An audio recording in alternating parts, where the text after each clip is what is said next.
Operation Sindoor நடந்தது என்ன, அடுத்தது என்ன? Major Madhankumar, Annamalai ex IPS பங்கேற்கும் சாணக்கியாவின் உரைவீச்சு. ஜூன் 1 ஞாயிறு மாலை 6 மணிக்கு RR சபா, மயிலாப்பூர், சென்னை. அனுமதி இலவசம். அனைவரும் வருக. அண்மை செய்தியை பார்த்துக் கொண்டிருக்கிறோம். கடந்த 4 ஆண்டுகளாக பந்தல்குடி கால்வாயை தூர்வார பொதுமக்கள் கோரிக்கை வைத்தும் எந்த நடவடிக்கையும் முதல்வர் ஸ்டாலின் எடுக்கவில்லை என்று பாஜக முன்னாள் மாநில தலைவர் அண்ணாமலை குற்றம் சாட்டியுள்ளார்.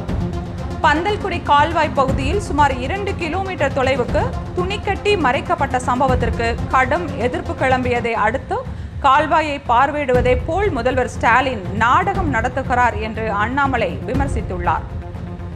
கடந்த ஆண்டு மதுரையில் பல பகுதிகளில் மழை வெள்ளத்தால் பாதிக்கப்பட்டதற்கு பந்தல்குடி கால்வாயை தூர்வாராமல் இருப்பதும் ஒரு காரணம் என்று அண்ணாமலை குற்றம் சாட்டினார். 90 கோடி ரூபாய் செலவில் கால்வாயை தூர்வாரி தடுப்புச்சுவர் கட்டப்படும் என்று அமைச்சர் KN நேரு அறிவித்தார்.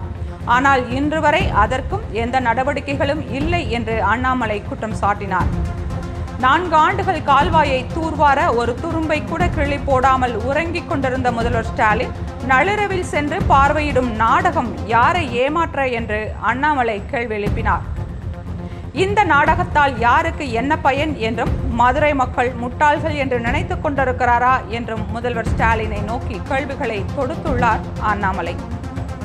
கால்வாயை தூர்வார அமைச்சர் KN நேரு அறிவித்த 90 கோடி ரூபாய் திட்டம் என்ன ஆனது? எத்தனை முறைதான் வெற்று அறிவிப்புகளை வெளியிட்டு மக்களை ஏமாற்றுவீர்கள் என்று அண்ணாமலை கேள்வி எழுப்பியுள்ளார்.